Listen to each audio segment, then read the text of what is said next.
Si Lucio Tan, halos to the last day ng kampanya, habol ng habol sa akin yan. Kasi gusto magbigay ng pera. Sabi ko.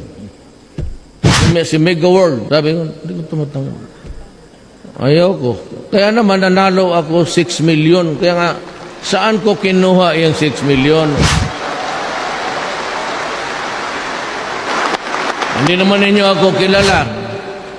Bakit binoto niya ako? Why? Messaging. Alam naman niyo, alam ko, kaya nandito kayo kasi talagang mahirap lang tayo. Our country never grew talaga.